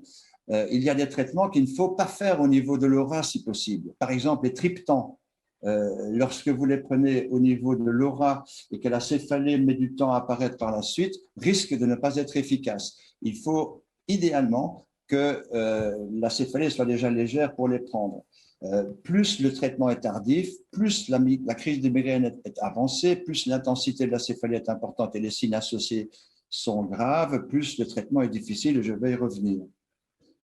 Maintenant, les nouveaux donc les traitements préventifs, comme Jérôme l'a dit, se prennent entre les crises de façon permanente. Les nouveaux traitements agissent dans le système trigéminovasculaire, en tout cas les nouveaux traitements de la crise. J'ai parlé des triptans, qui sont les traitements classiques maintenant depuis plus de 20 ans. Ils agissent au niveau de sous-type de récepteurs de la sérotonine qui se trouvent localisés à différents endroits sur ce système. Les ditans agissent différemment, mais aussi sur un autre sous-type de récepteur à la sérotonine. Et les gépants sont ces médicaments qui bloquent le récepteur au CGRP. Vous voyez qu'à différents endroits dans ce système trigéminovasculaire, à la fois à l'extérieur du système nerveux central et dans le système nerveux central, il y a des sites d'action pour ces médicaments-là. Maintenant, les nouveaux médicaments qui ne sont pas encore sur le marché, ni en Belgique ni en France, qui s'appellent les ditans et les gépants, que vous voyez ici, les trois derniers, lasmiditan, c'est un ditan, rimégépan, ubrogépan, ne sont pas plus efficaces que les triptans. Vous voyez ici le nombre de patients qu'il faut traiter pour avoir un effet, c'est-à-dire avoir une disparition de la céphalée après 2 heures. Bien, il faut traiter 5 à 6 patients avec un triptan oral. Il faut en traiter autant avec le lasmiditan, il faut en traiter plus avec les gépants. Donc, ils ne sont pas plus efficaces. Par contre, et ni d'ailleurs pour soulager simplement la céphalée. Par contre, leur principal avantage, c'est qu'ils n'ont pas d'effet vasculaire. Les récepteurs sur lesquels ils agissent ne sont pas localisés sur les muscles lisses des vaisseaux comme le récepteur sur lequel agit le triptan oral. Donc, ils peuvent être administrés à des patients qui ont des pathologies cardiovasculaires ou cérébrovasculaires, ce qui est une contre-indication relative, en tout cas, pour les triptans. Alors, pour résumer, Sébastien, si vous le voulez bien, une approche possible de la crise de migraine, c'est ce schéma par palier où vous voyez que la céphalée, lorsqu'elle est légère, elle peut être traitée, comme on l'a dit, par un anti-inflammatoire. Et c'est vrai que les migraineux, toutes les crises ne sont pas égales. Il y a des crises qui sont intenses, il y a des crises moins intenses, et quand la crise est moins intense, un anti-inflammatoire peut suffire parfois. Lorsque la crise est plus importante, plus intense, avec des nausées, il faut passer à un triptan ou éventuellement une forme rectale d'anti-inflammatoire. Lorsqu'elle est très sévère et une importante trouble digestive, ben c'est là qu'il faut penser à utiliser le triptan en injection, l'Imiject. Jérôme, je pense, a mentionné le problème de l'état de mal migraineux. Ça, c'est une éventualité qui peut arriver à n'importe quel migraineux une fois dans sa vie, c'est-à-dire une crise de migraine qui dure plus de 5 jours, une semaine, 2 semaines, voire plus. À ce moment-là, il faut penser à des traitements par voie intraveineuse, souvent en milieu hospitalier. Maintenant, pour parler de nouveau des nouveaux traitements, notamment les anticorps monoclonaux contre le CGRP, ils ont en fait changé un peu le paradigme. Sébastien a bien fait de séparer, et Jérôme aussi, le traitement aigu du traitement préventif. En fait, cette notion est un peu battue en brèche avec les anticorps monoclonaux. Pourquoi? Vous le voyez ici. Les traitements préventifs classiques sont moyennement efficaces parce qu'ils doivent agir sur des facteurs éthiopathologiques, donc des causes multiples de migraine. On a parlé des gènes, mais il y a aussi les variations hormonales, il y a aussi les anomalies fonctionnelles cérébrales et métaboliques, etc. Par contre, la crise de migraine elle-même, la douleur, en tout cas de la crise de migraine et les signes associés, sont à l'extrémité étroite de cet entonnoir. Et là, les traitements de la crise sont plus efficaces que les traitements préventifs. Globalement, les traitements de crise sont efficaces dans 60 à 77% des cas, hein, ceux qu'on en a à notre disposition à l'heure actuelle. Ce qui change avec les anticorps monoclonaux par rapport aux traitements de crise, c'est que les traitements de crise classiques, triptan et autres, agissent pendant quelques heures. Les anticorps monoclonaux bloquent le récepteur du CGRP ou le CGRP pendant plusieurs semaines, voire plusieurs mois. Ils agissent dès lors un peu comme un traitement aigu de longue durée. Et c'est ça leur principal avantage et le changement de paradigme qu'ils ont apporté dans le traitement antimigraineux. Maintenant, en ce qui concerne les traitements préventifs, encore une fois, je ne vais pas entrer dans les détails des traitements disponibles. Sur cette diapositive, je vous montre la différence principale qu'il y a entre les deux traitements classiques qui sont le topiramate dont les patients ont parlé, qui entraîne pas mal d'effets secondaires, le propranolol qui est un bêta-bloquant, et les nouveaux traitements qui agissent sur la transmission du CGRP. Vous voyez que le nombre de patients à traiter pour avoir un effet bénéfique de 50%, c'est-à-dire une diminution de 50% de la fréquence mensuelle des crises de migraine, elle n'est pas très différente entre le topiramate, le propranolol et les anticorps monoclonaux, même si les études récentes semblent montrer que quand même les anticorps monoclonaux sont légèrement au-dessus. Par contre, si vous regardez le nombre de patients qu'il faut traiter pour avoir un effet secondaire qui nécessite l'arrêt du traitement, ben, il en faut 9 ou 11 pour le topiramate et le propranolol. En fait, le topiramate, les études qui sont faites montrent qu'un patient sur 2 l'abandonne après 2 mois pour effet secondaire. Par contre, si vous regardez les anticorps monoclonaux, les patients les prennent toujours après 5 ans. Il faut traiter plusieurs centaines, voire plusieurs milliers de patients pour avoir un effet secondaire qui nécessite l'arrêt du traitement. Donc, le bénéfice, le rapport entre l'efficacité du traitement, le bénéfice thérapeutique et les effets secondaires, la tolérance du traitement est inégalé pour les anticorps monoclonaux et aussi les GEPAN.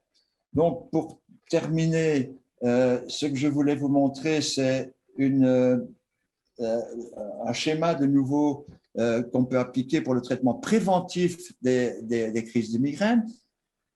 60 à 70% des migraineux ont une forme de migraine qui n'est pas très invalidante. Il y a 30% de migraineux qui ont une forme invalidante de migraine avec des crises sévères et des crises fréquentes. Les patients qui ont quelques crises par an ou même 1 ou 2 crises par mois ne nécessitent pas un traitement agressif. Ils peuvent se traiter par des traitements non médicamenteux, des nutricéutiques comme la vitamine B2, B9 ou le coenzyme Q10, et en y ajoutant des mesures hygiéno-diététiques, ça peut suffire.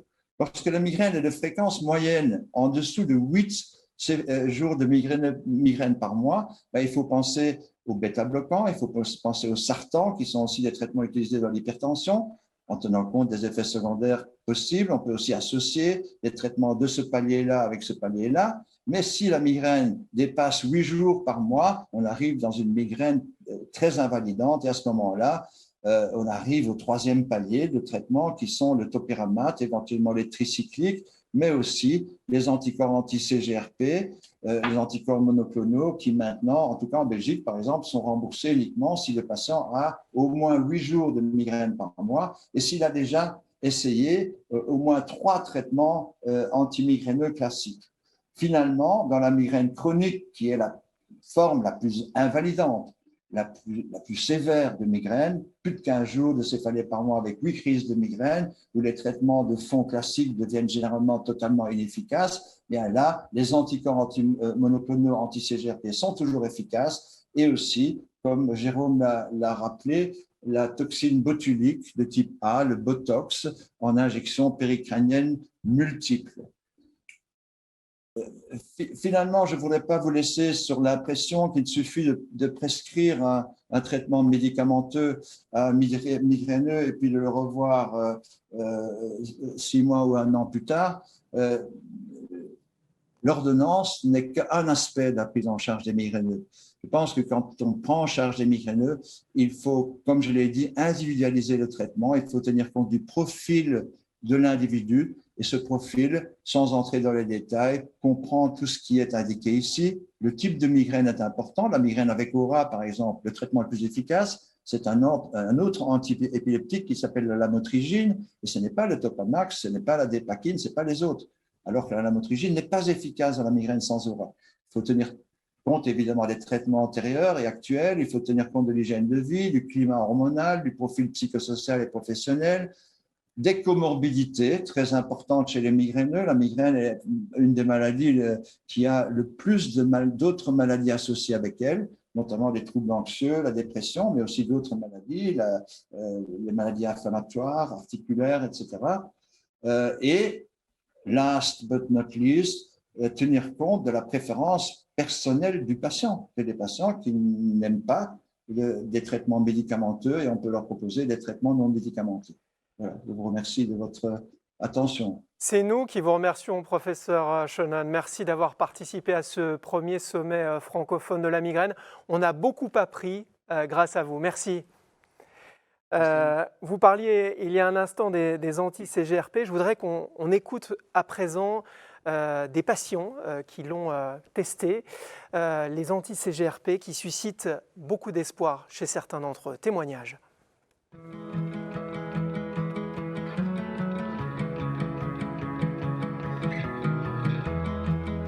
J'attends les anti-CGRP. Aujourd'hui, j'ai pas d'autre choix.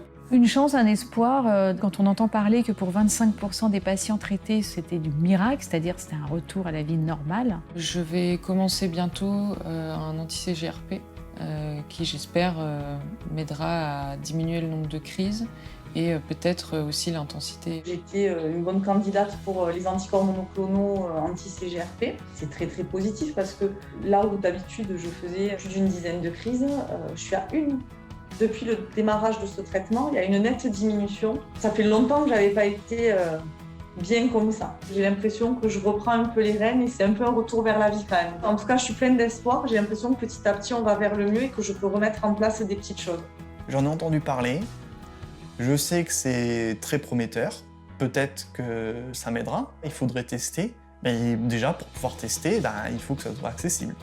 Et pour l'instant, c'est bien ça le problème, c'est que c'est pas accessible. Au niveau argent, c'est pas du tout facile. Donc alors là, imaginez un traitement qui soit cher et qu'il faut payer, c'est pas la peine. Il faudrait vraiment que ça soit remboursé. Je tenterai bien le coup. Et si ça marche, le problème, c'est est-ce que je continue à débourser 250 € tous les mois? La médecine à 2 vitesses, là, ça va, quoi. Et ceux qui ont des sous, ils s'en achètent, et les autres, ils continuent d'avoir mal.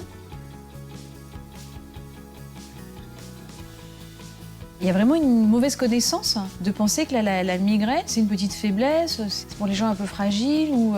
Non, c'est une vraie maladie neurologique. C'est-à-dire qu'on a une défaillance neurologique qui fait qu'on en arrive là. Tant qu'on n'a pas été plongé là-dedans, je crois qu'on ne peut pas comprendre. Je me trompe peut-être, mais ceux qui ne sont pas migraineux ne peuvent pas savoir. Il faut un moment qu'on ne soit plus dans le déni et qu'on accepte que c'est très très grave comme maladie, que ça a beaucoup d'impact sur la vie. Même s'il y a des traitements, même si on progresse, on ne guérit pas d'une migraine. On n'arrive pas à transformer quelqu'un qui est migraineux en quelqu'un qui ne l'est pas.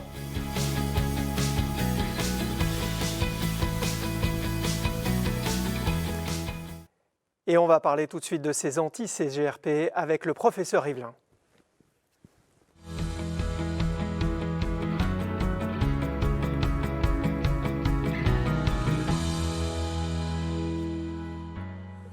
Bonjour professeur. Vous êtes le chef du département des neurosciences cliniques du CHUV de Lausanne et vous allez nous parler des anti-CGRP qui sont autorisés et remboursés en Suisse depuis décembre 2018. Alors quelles sont vos impressions avec 2 ans et demi de recul? Quels sont les retours de vos patients? Leur vie a-t-elle vraiment changé? Alors, effectivement, ces traitements ont un impact très important dans la prise en charge de cette maladie depuis qu'ils sont accessibles chez nous pour les patients qui, comme l'évoquait le professeur de Schoenen, ont des migraines sévères, des migraines handicapantes. Il faut savoir que ces médicaments ont été autorisés chez les personnes qui ont au moins 4 jours de migraine par mois, mais les conditions de remboursement sont plus strictes. Les conditions de remboursement exigent au moins 8 jours de migraine par mois. Et 8 jours de migraine par mois, c'est en général une maladie qui est déjà très handicapante. Alors, chez ces patients, effectivement, on constate qu'à peu près 3/4 d'entre eux sont améliorés. Et parmi ces 3/4, il y en a 1/4, c'est ce que rappelait une des patientes que vous avez interviewées, qui vont nous parler de miracles tellement le changement est radical. Les anti-CGRP s'appliquent-ils à toutes les formes de migraine, aussi bien épisodiques que chroniques? Ça s'applique effectivement aux 2 formes et ça a une efficacité à peu près comparable sur ces 2 formes. Quand les anti-CGRP deviennent-ils efficaces et pendant combien de temps le restent-ils? Donc, la première chose qu'il faut bien comprendre, c'est que ce sont des produits injectables et que lorsqu'on injecte ces anticorps monoclonaux, typiquement sous-cutanés, il y a aussi une voie intraveineuse pour l'un d'entre eux, ils vont rester dans l'organisme pendant plusieurs semaines. Donc on les injecte typiquement 1 fois par mois, pour l'un d'entre eux 1 fois tous les 3 mois est une autre possibilité, et la rapidité d'installation de l'effet thérapeutique est variable. Chez certaines personnes, ça peut être dès la première injection. Dès la première injection, vous les revoyez 3 mois plus tard, ils vous diront mes migraines se sont quasiment arrêtées du jour au lendemain. Et chez d'autres, ça va être un effet plus progressif, parfois avec la nécessité d'augmenter les doses, d'ailleurs, après 3 mois. Donc, la réponse n'est pas unanime. L'amélioration peut être immédiate, comme elle peut être différée de plusieurs jours ou de plusieurs semaines. Il y a même quelques patients qui peuvent ressentir une aggravation passagère immédiatement après l'injection, en tout cas dans les jours qui suivent, et ensuite aller beaucoup mieux. C'est un traitement qui peut se prendre à vie?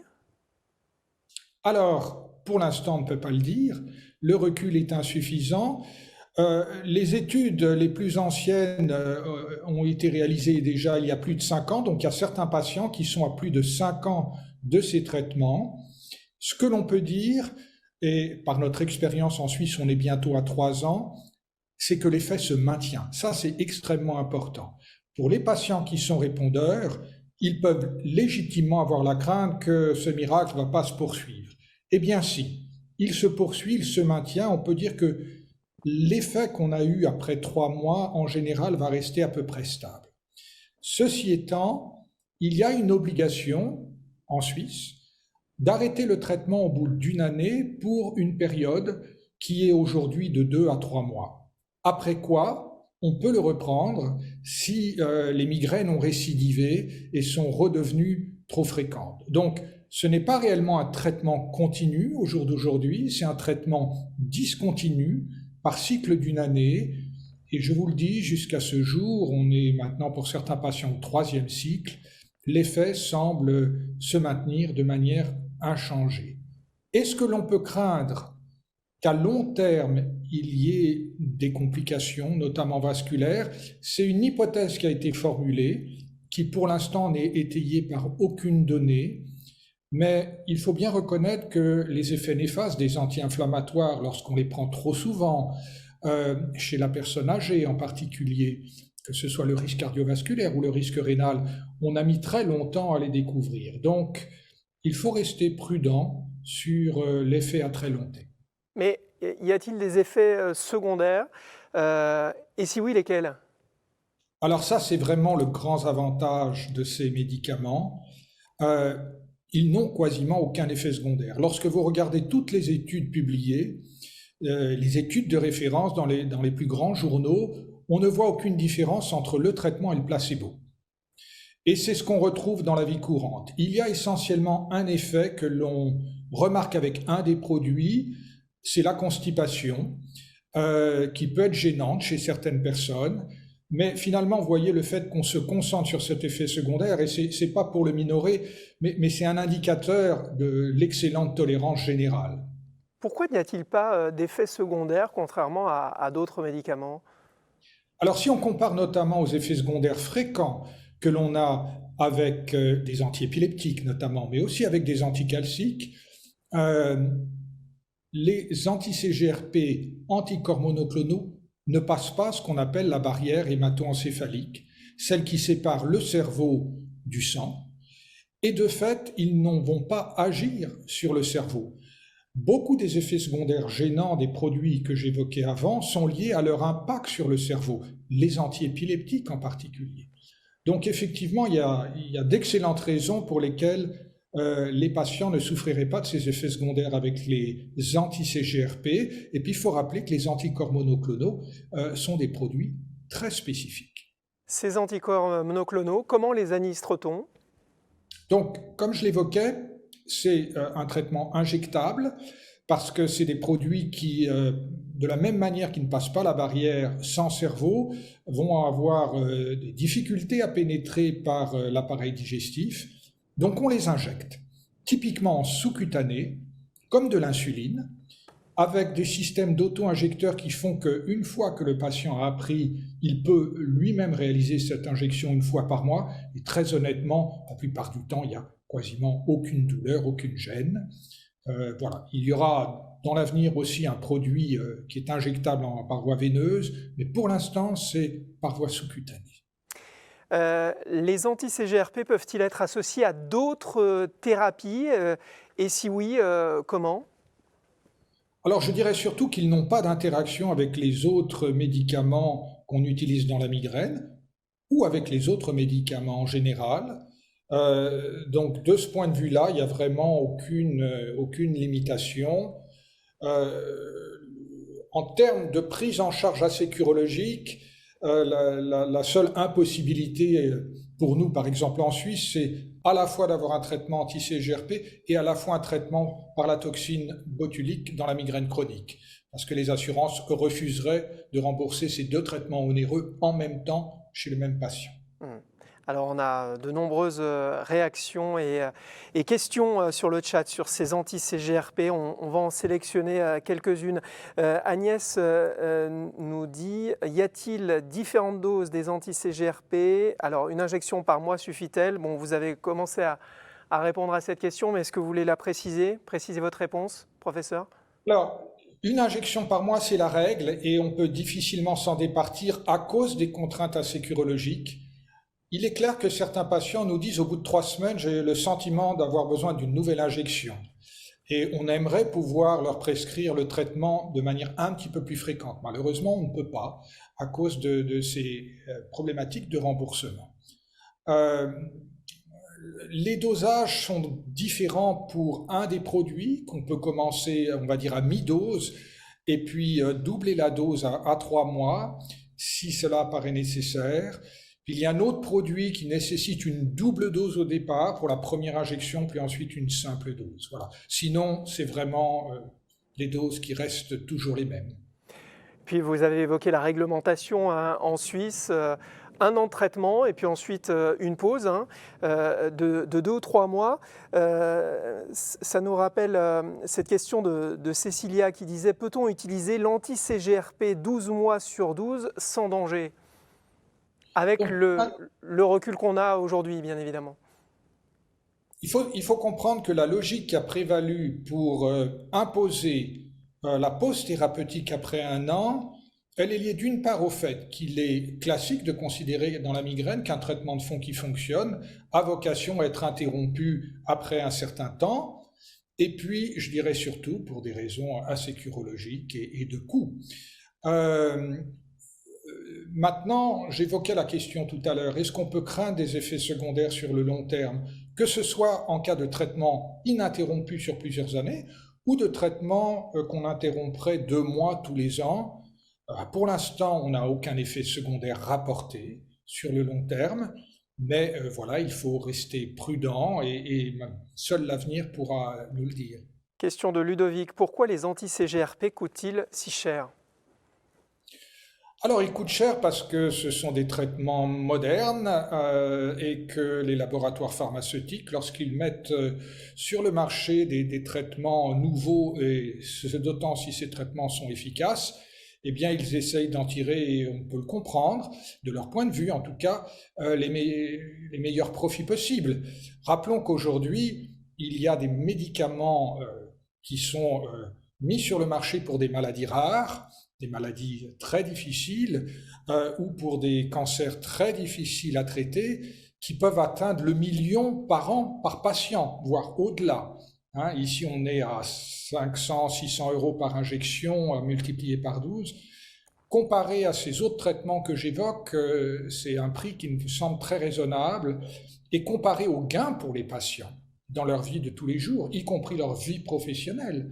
Je pense que c'est aussi un coût qui justifierait d'être systématiquement remboursé. Nadia nous demande, on dit que l'injection se fait mensuellement. Peut-on rapprocher les injections au cours du mois en cas de baisse d'efficacité?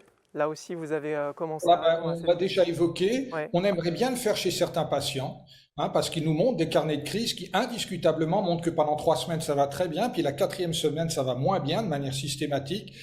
Pour l'instant, les contraintes des assurances font qu'on n'en a pas la possibilité. Cécile nous demande, est-ce que tous les anti-CGRP sont les mêmes? Si l'on n'a pas très bien réagi à l'un, faut-il en essayer d'autres? Ils ne sont pas exactement les mêmes. Il y en a un qui bloque le récepteur et les autres qui bloquent le ligand. Et donc potentiellement, ça pourrait faire une différence. Maintenant, sur le plan clinique, il n'y a pas eu d'études qui ont formellement comparé ces produits. Et lorsqu'on regarde les études qui les ont analysées chacun de leur côté contre le placebo, on n'a pas l'impression qu'il y a de grandes différences. Donc au jour d'aujourd'hui, ils semblent être à peu près équivalents. Un d'entre eux provoque plus de constipation que les autres, mais pour le reste, en termes d'efficacité, on ne note pas de différence nette. Question d'Yves, les anti-CGRP sont-ils adaptés à des formes qui mêlent céphalée et migraine avec tendance à la chronicité? Donc, les traitements sont approuvés pour la migraine épisodique et la migraine chronique. Donc, par définition, la migraine chronique, plus de 15 jours par mois de céphalée depuis au moins 3 mois, et ça peut être chez des personnes qui ont mal à la tête tous les jours. Merci à vous encore de réagir et de poser vos questions. Professeur, on arrive presque au terme de notre échange. On voit bien que la recherche avance, que de nouveaux traitements apparaissent et qu'ils font naître beaucoup d'espoir chez les patients. Est-ce qu'on peut imaginer qu'un jour on guérisse de la migraine, comme on peut guérir d'autres maladies?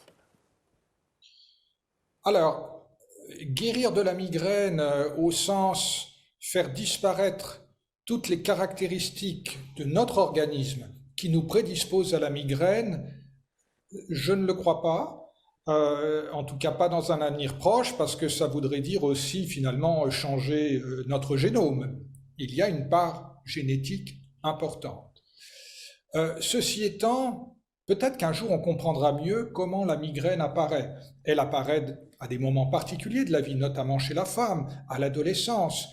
Peut-être qu'il y aurait un moyen de bloquer ce processus pour éviter qu'une personne développe une migraine par la suite. Mais voilà, pour l'instant, ce n'est pas quelque chose que l'on envisage. Donc, l'objectif des nouveaux traitements, c'est autant que faire se peut, rendre la vie des personnes qui souffrent de migraines sévères, la rendre la plus normale possible.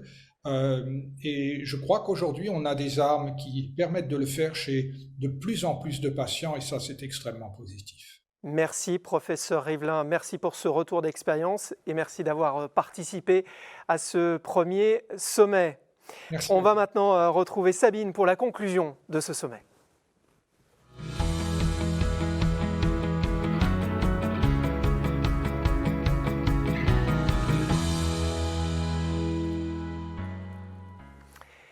Vous nous avez rejoint, Sabine. Allez, on va commencer par deux questions très concrètes sur les traitements. On en a parlé avec le docteur Mahouet, avec les professeurs Schonen et Rivlin. Les anti-CGRP sont autorisés, mais pas encore remboursés en France. Où en est-on aujourd'hui des discussions? Je sais que c'est un combat au quotidien que vous menez. Ça fait plus de 2 ans qu'on se bat pour ça.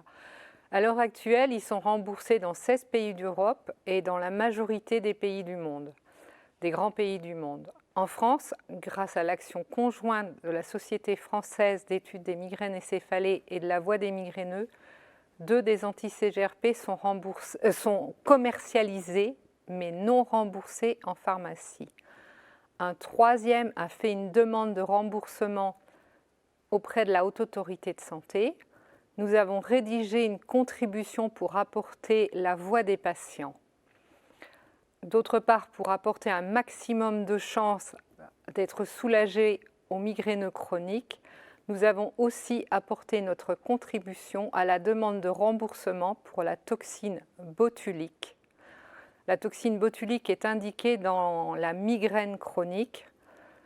Elle a enfin obtenu, au bout de 10 ans, l'autorisation de mise sur le marché en France. Plus il y aura de traitements différents, plus de chances les migraineux auront d'être soulagés. Comment la Voix des migraineux se mobilise-t-elle pour obtenir ce remboursement dans les meilleurs délais? Alors, nous intervenons auprès des pouvoirs publics à travers de nombreuses démarches. Nous mobilisons aussi notre communauté. Nous avons incité par exemple notre communauté à envoyer des témoignages aux députés de France. La moitié en ont reçu. Quelques députés ont envoyé des questions au ministère de la Santé.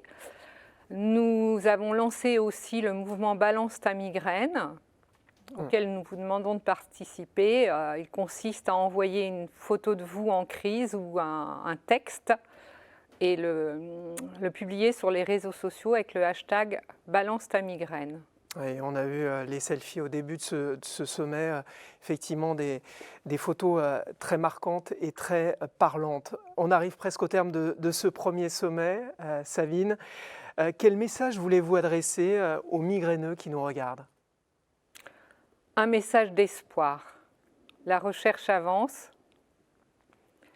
La Voix des migraineux est là pour vous soutenir. Rejoignez-nous, adhérez. Ouais. Quel message à présent au corps médical et au laboratoire? Alors, au corps médical, vous l'avez compris, je l'espère, que la migraine, c'est une maladie complexe, passionnante, et que les migraineux ont besoin de vous. Formez-vous, nous pouvons vous aider. Au laboratoire, nous leur demandons surtout de poursuivre la recherche parce que plus il y aura de traitements, comme je l'ai dit, plus de chances nous aurons d'être soulagés. Un message pour les pouvoirs publics? Pour les pouvoirs publics, s'il vous plaît, aidez-nous à améliorer notre condition. Autorisez-nous à avoir les traitements appropriés, à obtenir des aménagements pour rester dans l'emploi et à pouvoir redevenir ou devenir de vrais parents, de vrais conjoints, avoir une vraie vie. Oui, vous voulez remercier aussi le ministère de la Santé. Oui, voilà, excusez-moi. C'est vrai, nous tenons vraiment toute la communauté des migraineux à remercier le ministère de la Santé pour son parrainage parce que ça, c'est un signal fort qui vraiment nous a touchés. Une dernière question, Sabine, si l'on devait retenir un mot de ce sommet. Un mot, l'espoir. L'espoir. Merci Sabine. Merci aux partenaires sans qui rien n'aurait été possible. Merci à vous tous d'avoir participé à ce premier sommet francophone de la migraine. Ça a été un honneur et un vrai plaisir de l'animer. Rendez-vous sur le site lavoixdesmigraineux.fr pour s'informer, s'engager et s'entraider. Excellent week-end à tous.